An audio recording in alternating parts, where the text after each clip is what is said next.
Convido então a todos os irmãos a abrirem comigo as suas Bíblias na carta de Paulo aos Colossenses, no capítulo de número 1, do versículo 15 ao versículo 20. Colossenses, capítulo 1, de 15 a 20.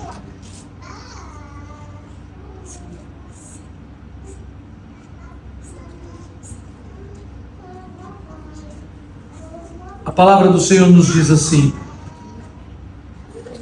este é a imagem do Deus invisível, o primogênito de toda a criação, pois nele foram criadas todas as coisas, nos céus e sobre a terra, as visíveis e as invisíveis, sejam tronos, sejam soberanias, quer principados, quer potestades. Tudo foi criado por meio dele e para ele. Ele é antes de todas as coisas. Nele tudo subsiste. Ele é a cabeça do corpo da igreja. Ele é o princípio, o primogênito de entre os mortos, para em todas as coisas ter a primazia, porque aprouve a Deus que nele residisse toda a plenitude, e que, havendo feito a paz pelo sangue da sua cruz, por meio dele, reconciliasse consigo mesmo todas as coisas, quer sobre a terra, quer nos céus. Amém? Vamos orar mais uma vez. Dá-nos, ó Deus, a tua graça. Tem misericórdia de nós. E fala-nos, Senhor, ao coração. Assim te imploramos, em o nome de Cristo Jesus. Amém. Uma das maiores falhas que a igreja contemporânea tem vivido já há alguns anos é a ideia de que podemos afirmar que Jesus é um grande amigo, um companheiro de todas as horas. Até mesmo em corinhos infantis, muitas vezes damos uma ênfase a essa amizade, a este cuidado, a esse companheirismo que de fato diminui quem Jesus é. Eu lembro, por exemplo, quando ouvia as canções que meus pais cantavam na sua época de mocidade, e uma delas, eu acredito até que já citei aqui para vocês, os Vencedores por Cristo cantavam e diziam assim: muito embora um só Jesus exista, tão poucos sabem bem o que ele é. Filósofo, poeta ou comunista, ou mesmo um hippie, já se disse até. A pessoa de Cristo Jesus é o centro de toda a nossa fé e conduta. O entendimento a respeito de quem Jesus é o divisor de águas no nosso conhecimento, vivência e proclamação do verdadeiro Evangelho. Sem o entendimento exato de quem Jesus é, de toda a sua obra e de todas as suas palavras e ensinos, a Igreja de Cristo Jesus vive à deriva. Nós estamos constantemente, por muitos erros, por muitos falsos profetas, por livros equivocadíssimos, por músicas frágeis teologicamente, sendo levados como que à beira de um abismo. E se não tivermos muito cuidado em entender e compreender quem de fato é Jesus Cristo, nós proclamaremos uma fé que nos levará à morte eterna. O apóstolo Paulo está se dirigindo a esta igreja, a igreja dos Colossenses, a igreja da cidade de Colossos. E ele está já no início da sua carta exaltando a fé dos irmãos e louvando a Deus por todas as bênçãos, toda a manifestação de bênção que ele tem visto na vida desta igreja, ou na verdade, que ele tem ouvido falar. Ele afirma aqui que a igreja de Colossos, a igreja de Laodiceia e outras igrejas da região ainda não o conheciam pessoalmente. Não foram igrejas que foram plantadas pelo ministério do apóstolo Paulo, mas outros evangelistas alcançaram essa região e pregaram o evangelho genuíno. A resposta, então, à pregação do genuíno evangelho foi a fé genuína. E Paulo exalta a fé desses irmãos de uma forma maravilhosa. A fé, a esperança e o amor são marcas muito claras na vida da igreja dos Colossenses. Uma carta que tem relação direta com esta carta é a carta de Filemon, a qual eu já preguei aqui na igreja. Porque nós vemos já no fim da carta aos Colossenses, quando o apóstolo Paulo vai dizer que envia esta carta através de Tíquico. Ele fala isso no capítulo 4, a partir do versículo de número 7. E ele diz no versículo 9, que na companhia de Tíquico, provavelmente um dos evangelistas, pastores, ou seja, aqueles homens que foram treinados pelos apóstolos para assumir a liderança das igrejas locais, esses que são chamados de pastores e evangelistas no Novo Testamento. No versículo 9 ele diz: em sua companhia vos envio Onésimo, o fiel e amado irmão, que é do vosso meio. Então aquele mesmo Onésimo, que era o ponto de tensão na vida de Filemon, e que Paulo escreve uma carta específica para tratar, ele era de que meio? Do meio de Colossos. Então ele era natural de Colossos, e ao retornar para Colossos, muito provavelmente Tíquico e Onésimo tinham duas cartas em suas mãos: a carta aos Colossenses e a carta ao Filemon. Uma carta ampla a respeito da igreja e da fé cristã, e uma carta bem mais específica para tratar de um problema específico, mostrando a eficácia da fé cristã naquele assunto em especial. E aqui então, no capítulo de número 1 ainda, logo após ele ter feito esse momento de exaltação, de louvor e de gratidão a Deus, quando ele inicia a sua fala a respeito da sua intercessão em favor da igreja dos Colossenses, ele passa a falar sobre a obra de Deus, e imediatamente muda aqui o personagem ativo da sua fala do pai para o filho. Vejam, olhando um pouco antes, quando ele começa no versículo de número 12, dizendo: dando graças ao Pai que vos fez idôneos à parte que vos cabe da herança dos santos na luz. Ele continua falando sobre o Pai, quando no versículo 13 diz: ele nos libertou do império das trevas e nos transportou para o reino do Filho do seu amor, no qual temos a redenção, a remissão dos pecados. Ele estava falando a respeito do Pai e introduz agora a figura do Filho, dizendo que ele é o Filho do seu amor.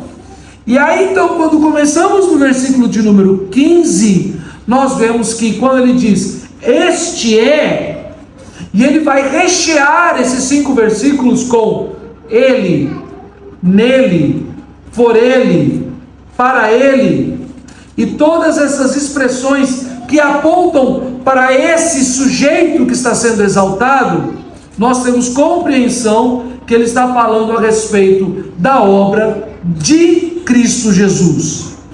O ponto mais importante em toda essa sequência de argumentos é o versículo de número 18, quando ele diz: ele é a cabeça do corpo da igreja, ele é o princípio, o primogênito de entre os mortos, para em todas as coisas ter a primazia. Isso fica mais evidente ainda quando nós conseguimos enxergar a estrutura proposta pelo texto, aonde o apóstolo Paulo ele vai escrevendo paralelos que vão de fora para dentro. O primeiro desses paralelos nós encontramos quando ele fala sobre a divindade de Jesus. Quando ele fala, por exemplo, no versículo de número 15, que este é a imagem do Deus invisível. Eu sei, meus irmãos, vocês já me conhecem um pouco e sabem que existem algumas expressões, principalmente nos lábios do apóstolo Paulo, que para mim dariam uma mensagem em si só. Jesus é a imagem do Deus invisível. A imagem do invisível. Você não consegue parar para filosofar comigo a respeito desse argumento? Só por causa de ter estudado esse texto essa semana, eu prometo aos irmãos, mas peço que vocês me cobrem por amor ao seu pastor, porque eu sou fraco muitas vezes. Eu quero escrever a respeito do termo da lei de Deus, quando fala sobre o não usar imagem para adoração, fazendo referência ao uso da imagem de Cristo, que seja em filmes, teatros, encenações ou material de escola dominical infantil, quando nós falamos que ele é a imagem do Deus invisível. Não fará para ti imagem de escultura, porque somente o Filho de Deus é a perfeita imagem do Deus invisível. Mas ele faz um segundo argumento a respeito da divindade de Jesus, quando ele diz, agora então, no versículo de número 19, fazendo essas chaves em paralelo, de fora para dentro, que aprouve a Deus que nele residisse toda a plenitude. Indo um pouco mais a fundo nesse texto, nós podemos dizer que, na verdade, o texto grego nos indica a seguinte fala, mais profunda do que está aqui no texto em português. O texto grego está dizendo: porque o Pai se agradou em que nele estivesse toda a plenitude de Deus. O Pai se agradou em que nele habitasse toda a plenitude de Deus. Nós vemos aqui no versículo 19, na nossa versão revista e atualizada, toda a plenitude, e isso pode passar batido para nós. Afinal de contas, plenitude de quê? O texto grego ele é muito mais específico. Ele mostra que o Pai se agradou em fazer habitar em Jesus toda a plenitude de Deus. Então esse é a primeira chave, o primeiro argumento, a divindade de Cristo. O segundo argumento está em chaves já mais para dentro, quando ele faz a seguinte afirmação. A primeira delas: ele é o primogênito de toda a criação. E o segundo argumento que ele faz, agora no versículo de número 18, ele diz que ele é o primogênito de entre os mortos. Fica aqui uma dica, meus irmãos, e eu estou ansioso para o momento que eu vou ter tempo hábil e para sentar com vocês e dar um dia inteiro de aula de hermenêutica para vocês, de interpretação bíblica, o que Deus me deu a graça de fazer em tempo integral nos últimos 4 anos, ou nos 4 anos passados. Quando nós temos duas expressões tão fortes, ou uma expressão tão forte sendo repetida no mesmo argumento, é porque o autor está dando uma intenção.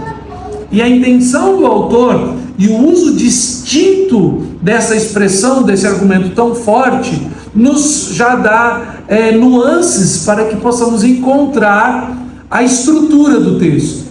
Quando nós entendemos qual é a estrutura do texto, nós conseguimos caminhar para encontrar qual é a mensagem que o texto está dizendo.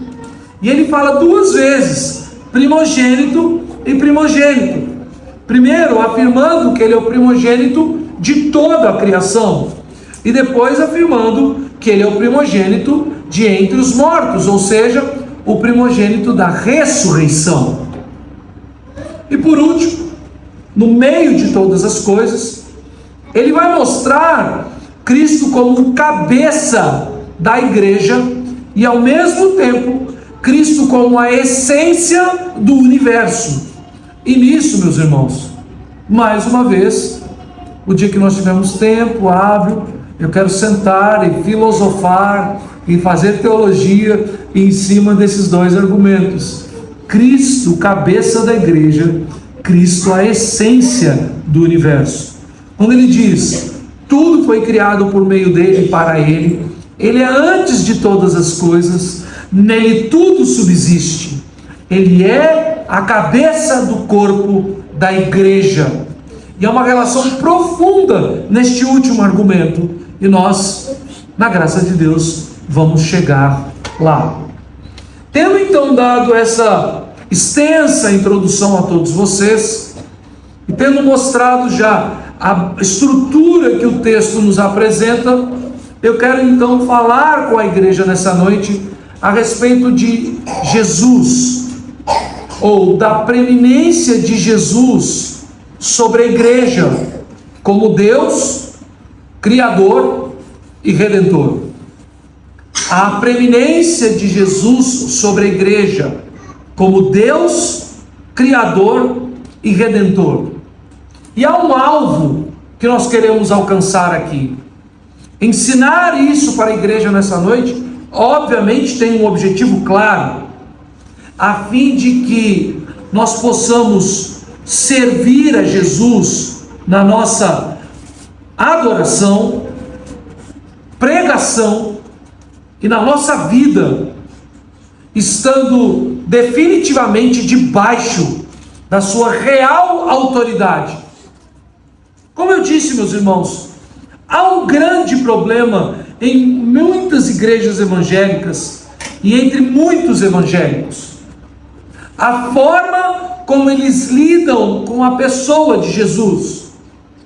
Não que a maioria negue ser Jesus Deus, nem mesmo que haja algum tipo de restrição e rejeição à visão de que Jesus é o Criador e o Redentor.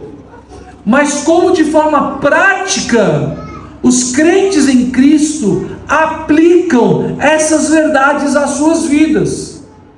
Então a primeira coisa que nós precisamos ver a respeito da preeminência de Jesus sobre a igreja é o argumento de que ele é Deus. Ele é Deus.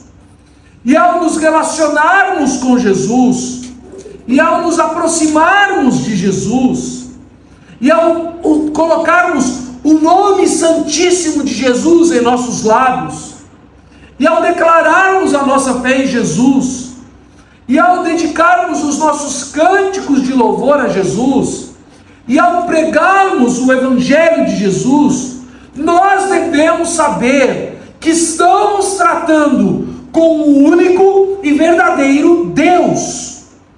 Ele é Deus sobre todas as coisas. Não há qualquer outro ser neste mundo que seja verdadeiramente divino. Sim, meus irmãos, é evidente, e nós precisamos enfatizar isso agora, que a fé cristã declara que Jesus Cristo, de uma forma misteriosa, ele tem perfeitamente duas naturezas, as quais não se fundem e também não se repelem, mas de forma harmônica vivem e existem na mesma pessoa por toda a eternidade.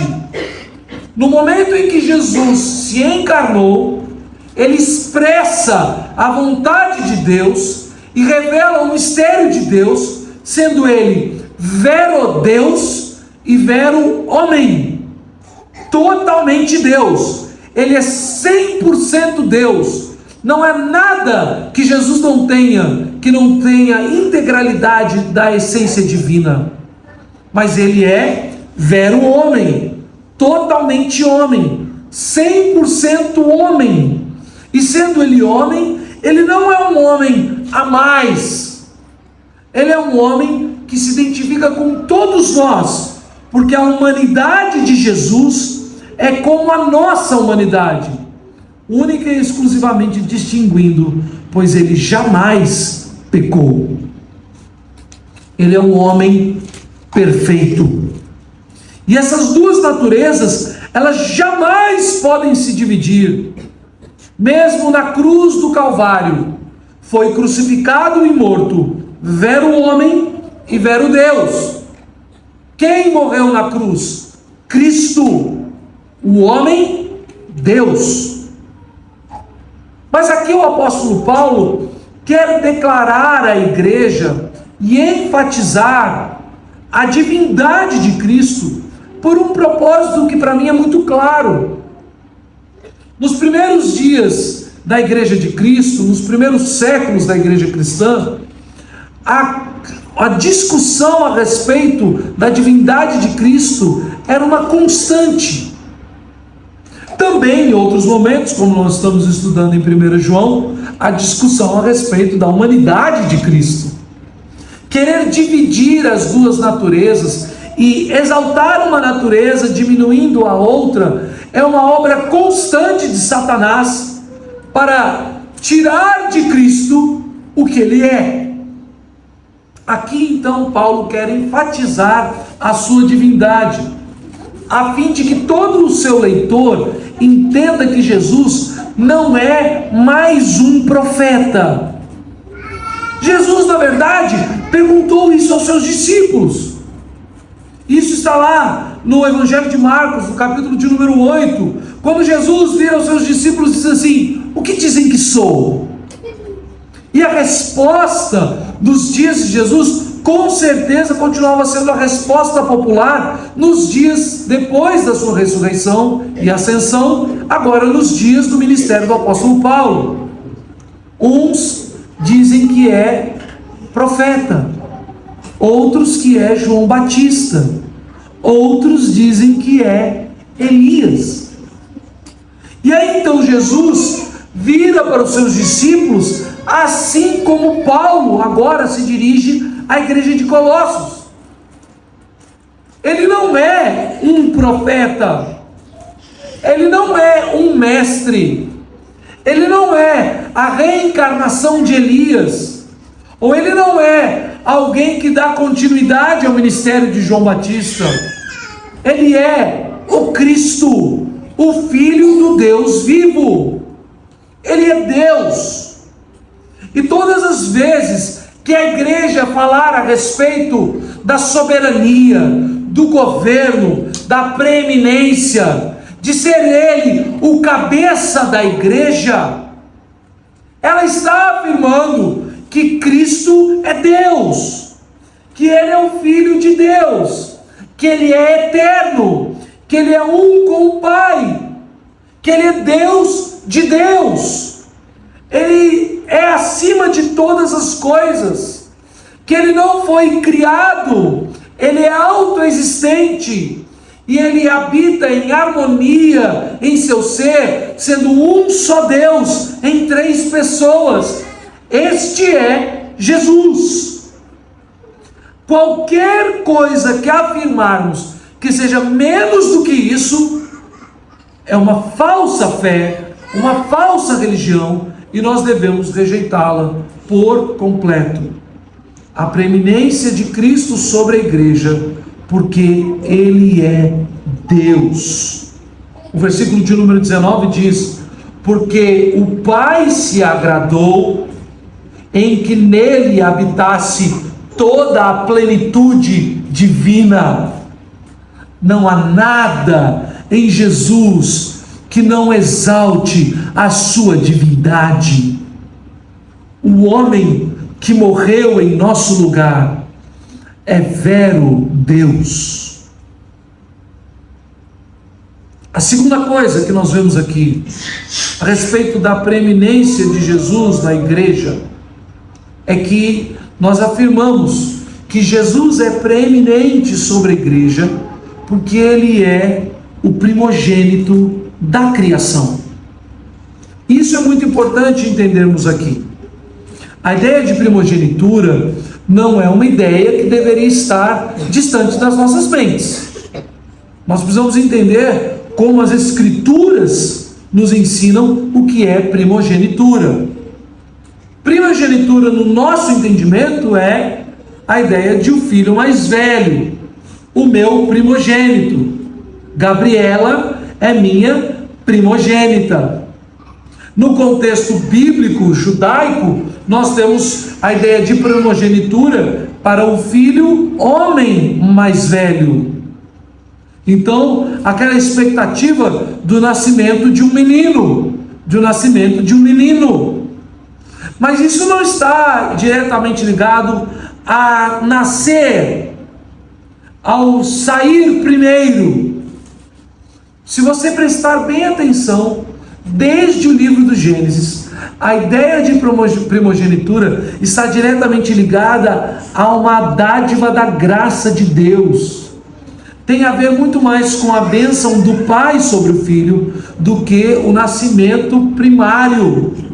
Isso acontece com Caim e Abel. Caim e Abel são os filhos de Adão, mas Caim peca contra Deus e mata seu irmão Abel. Então, anos depois, o Senhor dá outro filho a Eva, e esse é Sete, e ele se torna o primogênito de Adão, o mais velho, assassino, amaldiçoado por Deus, o mais novo, morto. Então agora o terceiro filho recebe de Deus a primogenitura. Assim acontece também com Abraão. Abraão tem um filho mais velho, Ismael. Mas o filho da promessa não foi Ismael. O filho da promessa é Isaque. E Abraão, então, por instrumentalidade de Deus, pela ordenança de Deus, pela promessa de Deus, dá a primogenitura sobre o seu filho Isaque. Isaque, agora enganado, faz a mesma coisa. Porque Esaú, na sua ânsia de comer um prato de lentilhas, vende o seu direito de primogenitura a seu irmão Jacó, o enganador, que aproveita-se então da idade avançada de seu pai, sendo ele já cego, veste uma roupa de animal para ser mais peludo como seu irmão, engana o seu pai e no lugar de Esaú recebe a bênção da primogenitura. É interessante que na família de Jacó isso acontece também, porque seu filho mais velho lhe desonra se deitando com uma de suas concubinas, então ele é tirado da linhagem, e no seu leito de morte, o seu filho predileto, José, leva seus dois filhos, os netos de Jacó, para serem abençoados por Jacó, o primogênito de um lado e o mais novo do outro, e Jacó propositalmente cruza os braços e dá a bênção da primogenitura de José sobre o mais novo. É só ler o texto de Gênesis que nós desmistificamos um argumento dos liberais, dos teólogos liberais que querem dizer e mostrar que Jesus não era totalmente Deus, diminuindo então a divindade de Jesus, dizendo que ele foi o primeiro ser criado por Deus. Jamais! O texto, na verdade, é claro. é claro como a luz do sol, é transparente para nós como água límpida. Ele afirma que ele é o primogênito da criação, pois nele foram criadas todas as coisas, nos céus e sobre a terra, as visíveis e as invisíveis, sejam tronos, sejam soberanias, quer principados, quer potestades. Tudo foi criado por meio dele e para ele. Ele tem o direito da primogenitura, ele tem o direito sobre todas as coisas criadas, porque ele é o Criador. E ele não criou todas as coisas para o nosso deleite, apesar de, na sua graça, nos permitir deleitarmos na criação. Nós nos deleitamos com a luz do sol, nós nos agradamos com o alimento que ele criou, nós nos alegramos com o banho de mar, nós nos alegramos com o vento que nos refresca, obras da mão do Criador. Mas ele não criou todas as coisas para nós, ele criou para ele. Ele é o dono de todas as coisas. E é interessante que aqui nós vemos tanto a expressão teológica da obra e do poder de Cristo na criação, como a expressão teológica da obra e do poder de Cristo na providência, quando ele diz que nele tudo subsiste. Nós afirmamos teologicamente, irmãos, que Deus criou todas as coisas e no sexto dia ele terminou a obra da criação. Então nós declaramos biblicamente que Deus não mais exerce o seu poder criando, mas nós afirmamos biblicamente que Deus exerce o mesmo poder que ele exerceu na criação, agora sustentando. Deus sustenta todas as coisas. Prestem bem atenção. Ao mesmo tempo que Paulo afirma que Jesus é o Criador de todas as coisas, ele também afirma que Jesus é aquele que no seu poder sustenta todas as coisas. Não bastava Jesus criar o universo, é necessário que Jesus sustente na palma das suas mãos tudo aquilo que existe. Prestem bem atenção. Quando falamos a respeito da preeminência de Jesus na sua igreja, nós estamos dizendo que ele é Deus e que tudo que existe ele fez e sustenta, que nós só respiramos porque Jesus é, nós só existimos porque Jesus é, nós só fazemos aquilo que intentamos porque Jesus age com o seu poder para que nós possamos executar todo e qualquer intento do nosso coração. Você não faz absolutamente nada a não ser que Jesus exerça poder. O terceiro argumento que nós temos aqui a respeito da preeminência de Jesus é que Jesus é preeminente sobre a igreja, porque ele é novamente o primogênito, mas agora não da criação, mas porque ele é o primogênito da ressurreição. Vejam, ele diz, versículo 18, ele é a cabeça do corpo da igreja, ele é o princípio. E a ideia aqui, meus irmãos, de princípio nos remete à criação, certo? Mas ele está usando agora a expressão princípio, que é uma expressão lógica e evidente relacionada com a criação. No princípio criou Deus os céus e a terra, para falar a respeito da nova criação. Quando ele diz, ele é o princípio, vírgula, o primogênito de entre os mortos, para em todas as coisas ter a primazia ou a preeminência, o lugar de destaque, o trono de glória. O Senhor Jesus Cristo, da mesma forma que Ele é o autor do princípio na criação, o autor e proprietário da vida, é Ele mesmo que é o autor e o princípio da ressurreição.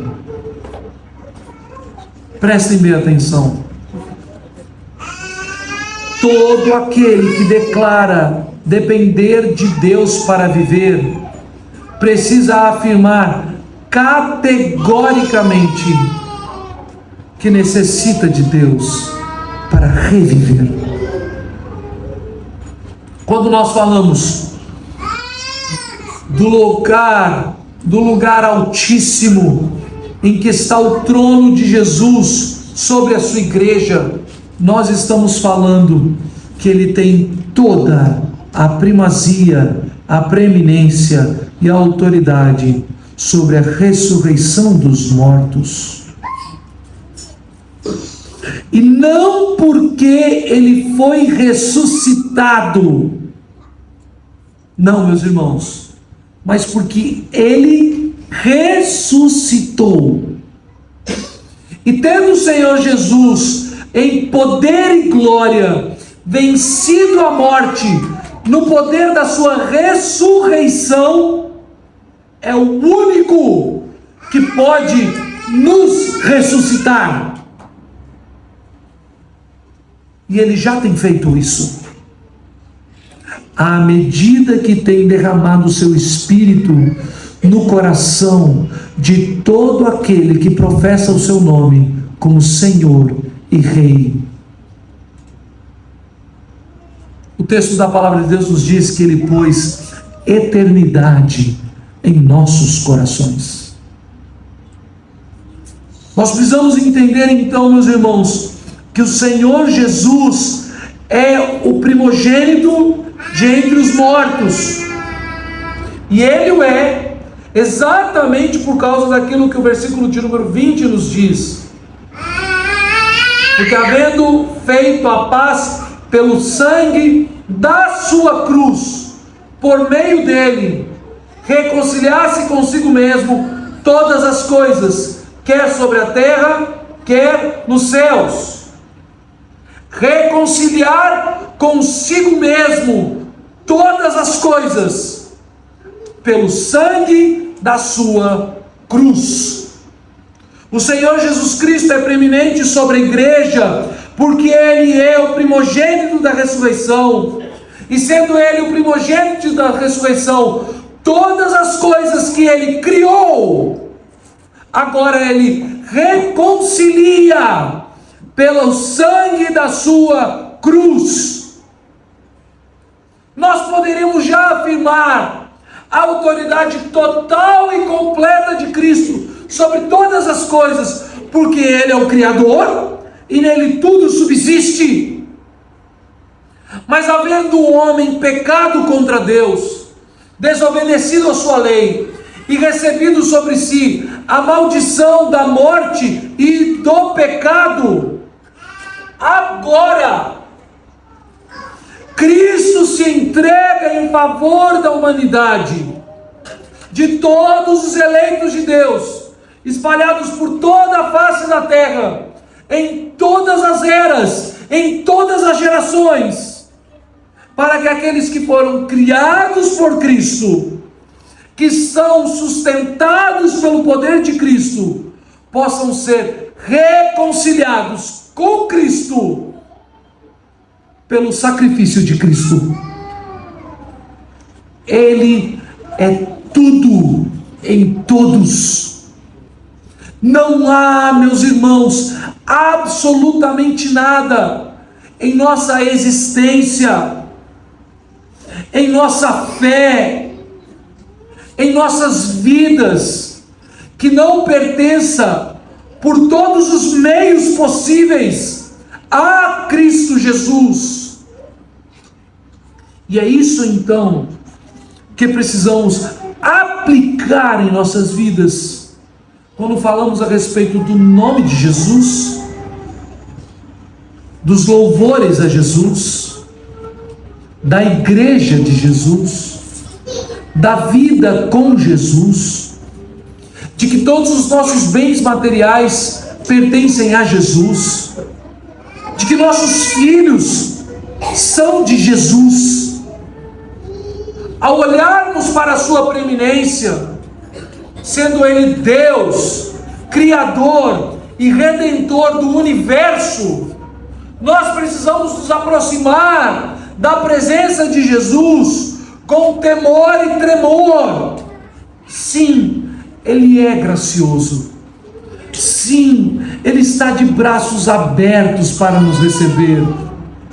Mas não usemos desses argumentos da graça, da gentileza, da bondade de Jesus em nosso favor, para usurpar de Cristo que seja 1 centímetro da sua preeminência, da sua primazia, do seu poder e da sua autoridade.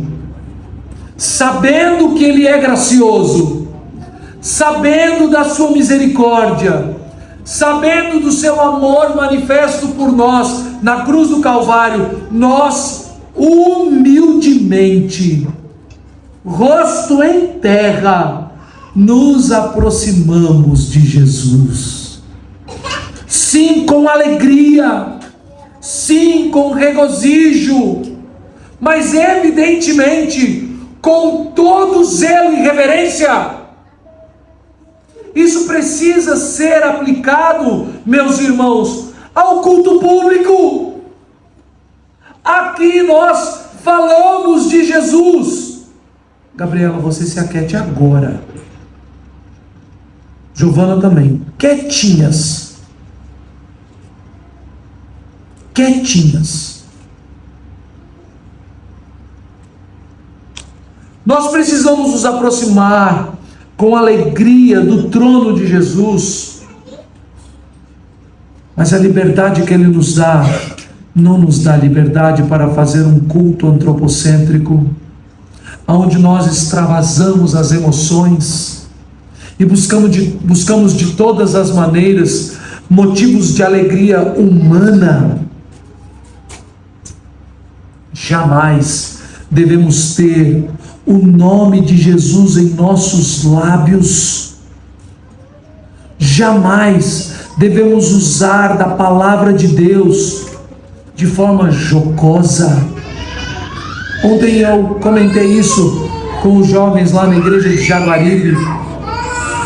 Meus irmãos, não há nada mais pavoroso, afrontoso, miseravelmente, me desculpe a expressão, eu vou ficando irado com isso, miseravelmente desgraçado, do que essas pessoas que fazem stand-up comedy gospel, e que para fazer o público, entre aspas mesmo, evangélico, se divertir, usa do nome de Jesus, da palavra de Deus, para fazer piada.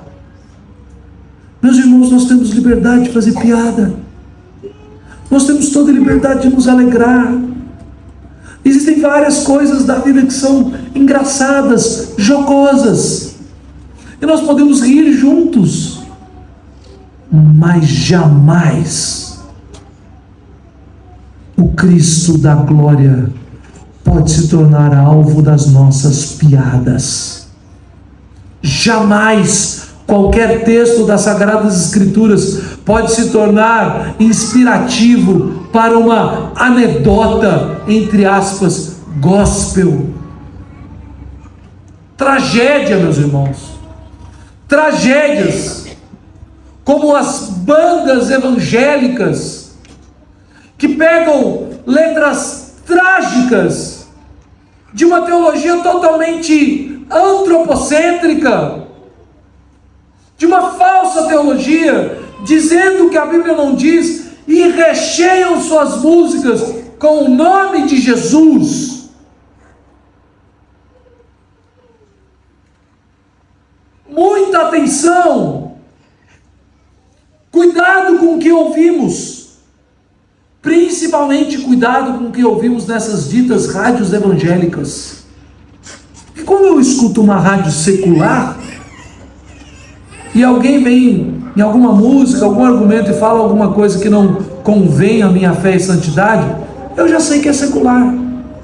Mas muitas vezes, quando eu escuto uma rádio evangélica com uma música que supostamente foi composta por um evangélico, e as afirmações que ele faz a respeito da pessoa de Deus, da pessoa de Cristo, são na contramão do ensino das Escrituras, eu posso estar envenenando a minha alma com mentiras sobre o Cristo que é preeminente sobre a igreja. Muito cuidado também, meus irmãos, como nós tratamos o nome de Cristo diante dos nossos filhos. Esses dias ouvi um pastor falando a esse respeito e concordo com ele em todos os aspectos. Ele estava dizendo a respeito daqueles que têm transformado o culto doméstico, o que é um ensinamento bíblico, uma doutrina bíblica, uma doutrina verdadeiramente cristã, mas tem transformado o culto doméstico em um ídolo.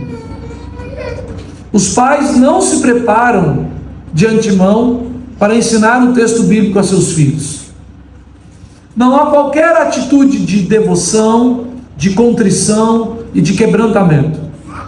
Muitas vezes nossos filhos dando trabalho em casa, e nós então elevamos o tom de voz, gritamos com as crianças e falamos: vem todo mundo, senta aqui agora, faz o que eu estou mandando. Por quê? Porque é a hora do culto. Não há instrução, não há condução espiritual. Muitas vezes nós, os pais, não oramos e pedimos ao Senhor: dá-nos o teu Espírito, Senhor. Nós, os pais, independente da nossa formação, do nosso conhecimento bíblico, nós não temos condição e poder em nós mesmos de convencer e converter o coração dos nossos filhos a Cristo. Só o Espírito Santo de Deus tem. E muitas vezes nós vilipendiamos o nome de Jesus quando fazemos os cultos domésticos só para fazer, só para dizer: lá em casa tem culto doméstico todo dia. Amém, pastor, eu sou tal. Idolatria. Transformar aquilo que é bom e precioso em um ídolo do nosso coração, em um argumento de autoafirmação. Jamais, meus irmãos, jamais. Nós somos chamados a humildemente exaltar o nome de Jesus nos nossos lares. E nós precisamos, meus irmãos, de quebrantamento, de arrependimento, da graça de Deus, de humildade, a fim de que o Senhor nos dê a graça de sermos testemunhas vivas do que Jesus é dentro dos nossos lares. Meus irmãos, eu não falo a respeito de vocês, eu falo a meu respeito. Que luta é caminhar em uma vida de santidade, para que eu possa um dia ouvir com alegria dos meus filhos: papai é um homem de Deus, papai ama a Jesus, papai me ensinou desde criança quem Jesus é, a sua autoridade sobre a igreja, aos que Ele é o dono da minha vida, que Ele morreu para me salvar. Eu amo a Jesus hoje, porque aprendi isso ouvindo e vendo a vida do papai e da mamãe. Ah, meus irmãos, que luta! Ter a Cristo como preeminente na igreja, na vida, na nossa pregação, na nossa adoração, é em si um ato da graça de Deus. Humilhemo-nos, pois, aos pés do Criador. Consagremos as nossas vidas diante do nosso eterno Redentor. Clamemos ao Senhor que possa redefinir em nossas mentes tudo aquilo que sabíamos sobre Jesus e exaltemo-lo como Deus. Dediquemos a nossa vida a Ele, para que possamos, ainda em um momento de nossas vidas, sermos vistos como aqueles que vivem para Jesus e para Jesus somente. Meus irmãos, é esse o desafio que o apóstolo Paulo coloca. Eu disse ontem aos jovens e digo agora a vocês, esses 5 versículos são a joia preciosa de toda esta carta. É como um anel de brilhantes. Toda essa carta é feita de ouro refinado. Toda essa carta aos Colossenses é ouro da melhor qualidade. Mas esses 5 versículos são um diamante no anel. E sem uma definição muito clara a respeito de quem é Jesus, o anel perde o seu valor. Essa carta, em nenhum texto bíblico terá qualquer valor se ele não conduzir os nossos corações a quem Jesus é, e não for instrumento do poder do Espírito Santo para nos quebrantar à luz de quem Cristo é, e não nos colocar prostrados aos seus pés. Sim, meus irmãos, esse texto deve nos alegrar à medida que ele nos humilha. Esse texto deve nos dar segurança e confiança à medida que ele nos confronta. Esse texto deve nos encher de esperança à medida que ele redireciona todas as convicções da mente e as intenções do coração. Este é a imagem do Deus invisível, o primogênito de toda a criação, pois nele foram criadas todas as coisas, nos céus e sobre a terra, as visíveis e as invisíveis, sejam tronos, sejam soberanias, quer principados, quer potestades. Tudo foi criado por meio dele e para ele. Ele é antes de todas as coisas, nele tudo subsiste. Ele é a cabeça do corpo da igreja, ele é o princípio, o primogênito de entre os mortos, para em todas as coisas ter a primazia, porque aprouve a Deus que nele residisse toda a plenitude, e que havendo feito a paz pelo sangue da sua cruz, por meio dele, reconciliasse consigo mesmo todas as coisas, quer sobre a terra, quer nos céus. Amém.